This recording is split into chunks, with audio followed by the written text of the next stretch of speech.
In light of the horrors committed during World War II, most of the world increasingly moved away from ideas of racial discrimination. South Africa, however, merely introduced a more institutionalized form of racism. Our policy is one which is called by an Afrikaans word apartheid. And I'm afraid that has been misunderstood so often. It could just as easily, and perhaps much better, be described as a policy of good neighborliness, accepting that there are differences between people. But while these differences exist, and you have to acknowledge them, at the same time, you can live together, aid one another, but that it can best be done when you act as good neighbors always do.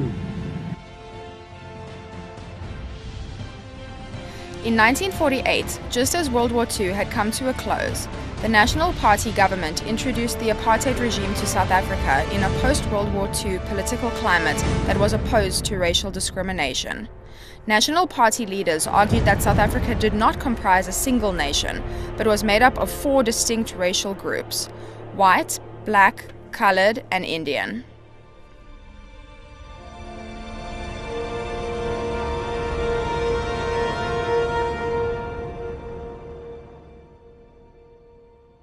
As the Cold War coincided with the introduction of the apartheid regime in South Africa, the United Nations Security Council's resolutions were overlooked by America, Britain, and France in the fear that communism would spread to South Africa. The Western powers remained aware that, although apartheid was unacceptable, South Africa was still important to them in the fight against communism, and South African propaganda focused on this Western fear. The country was also of strategic importance as a route to the east. Financially, South Africa provided the West with important commodities, such as gold and coal, and provided an important market for Western products. For this reason, the West was not prepared to break all relations with South Africa, and Britain and America in particular were opposed to sanctions against South Africa. The international community did nevertheless criticize apartheid, and anti-apartheid groups existed in many countries to increase this criticism.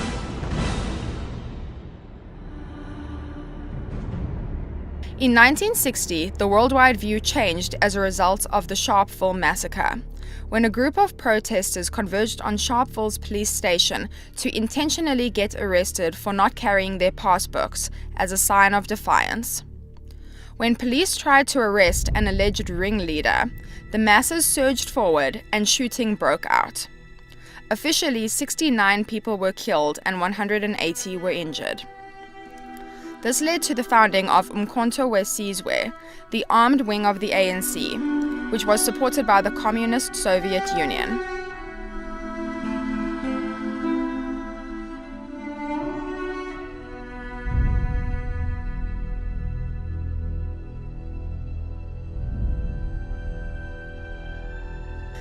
The massacre led to finite condemnation of apartheid by the United Nations, and from this point many Western countries no longer held the view that apartheid fell within internal affairs, and they began to openly criticize South Africa. Sharpeville made the noise in the newspapers and was very thoroughly exploited for that purpose, and that worked.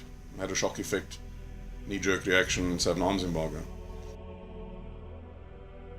In April of 1960, the United Nations Security Council discussed the Sharpeville massacre and recognized it as a threat to world peace and security. They called upon the South African government to introduce measures to bring about racial harmony, but the South African government reacted by banning the ANC and PAC. From this point on, the United Nations followed steps to try and ensure that South Africa adhered to the United Nations Charter for International Peace. Sharpeville marked a turning point in South Africa's history. The country found itself increasingly isolated in the international community. The event also played a role in South Africa's departure from the Commonwealth of Nations in 1961. In 1963, the United Nations Security Council adopted Resolution 181, calling upon all states to cease the sale and shipment of arms, ammunition, and military vehicles to South Africa. The arms embargo became mandatory on the 4th of November 1977, following the Soweto uprising.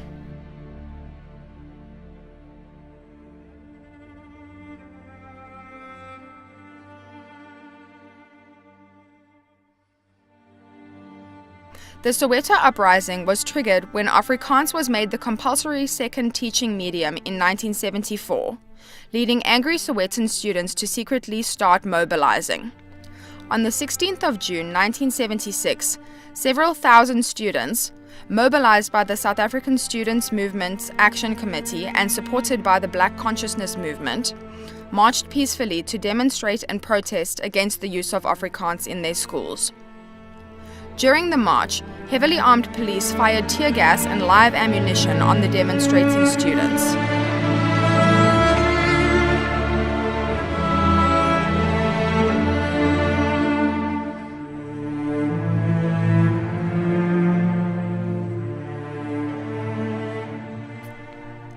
The estimated number of casualties ranges from 170 to 700, and images of the police firing on peacefully demonstrating students led to an international revulsion against the brutality of the South African government.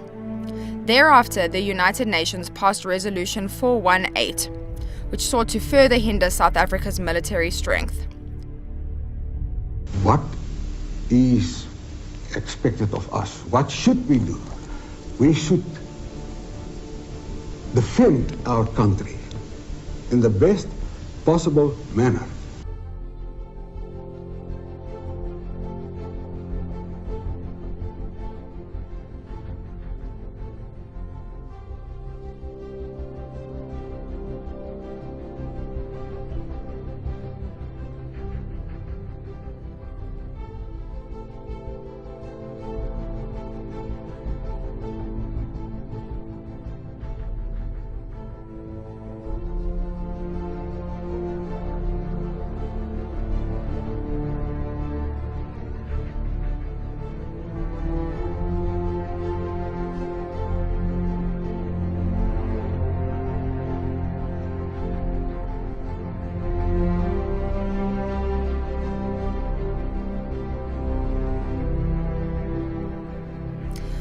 The United Nations Security Council Resolution 418, adopted unanimously on the 4th of November 1977, imposed a mandatory arms embargo against South Africa.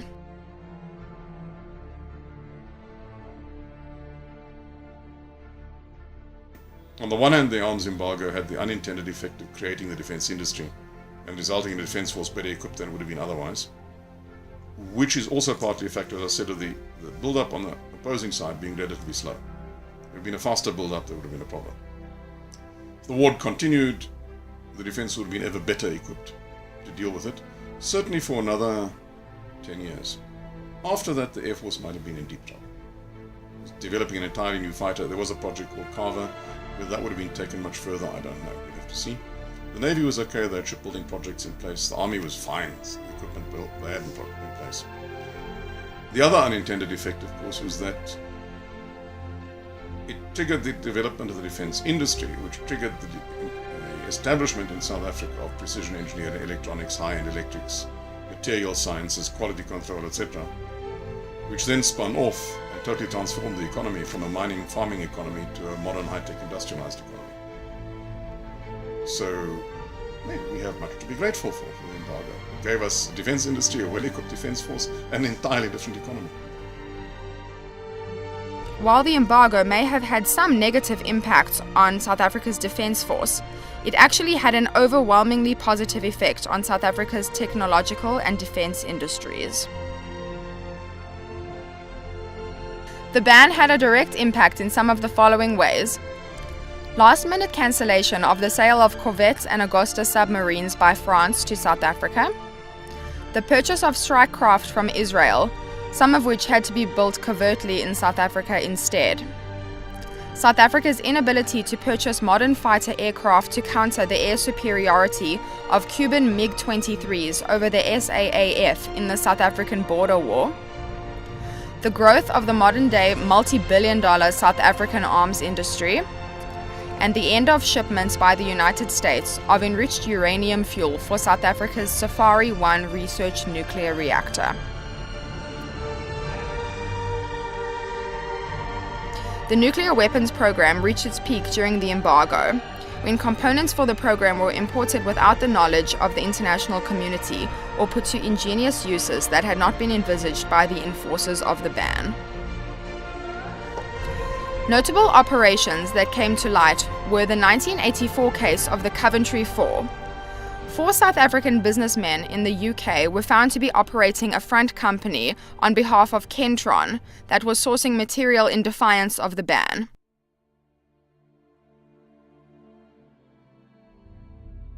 Yes, we've lost the edge to some extent because we still have experienced engineers from the days when it grew, but they're all sort of my age and about to retire. And what we don't have is as many young engineers coming in as we used to because it's so much smaller and it's not developing new stuff, so it's not exciting. But it is vastly more than South Africa had in 1974-75 when the war started. It still makes leading edge equipment in some areas. Secure tactical communications, for instance. Guided missiles, funnily enough, in a teeny-weeny country like this. Mine-protected vehicles, mine detection vehicles.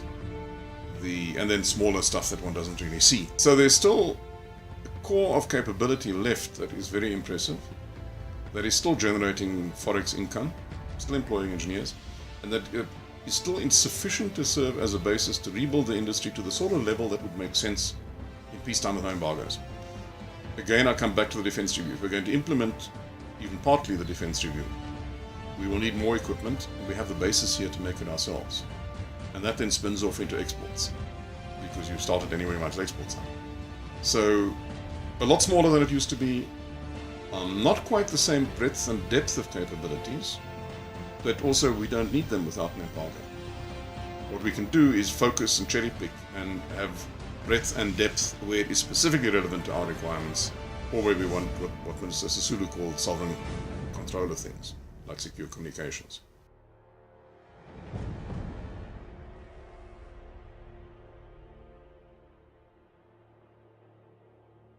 Foreseeing the 1977 and 1986 resolutions jolted South Africa's defense industries into action, researching, accumulating, and building as many of our own arms and defense technologies as possible. Incidents like the Sharpeville massacre and the Soweto uprising led the United Nations to buckle down on embargoes against South Africa. However, these restrictions had the opposite effect on the country's arms and defense industries to what the United Nations had intended. In essence, the United Nations Security Council's resolutions transformed South Africa from a mining and agriculturally driven country to the technologically advanced nation that we are today.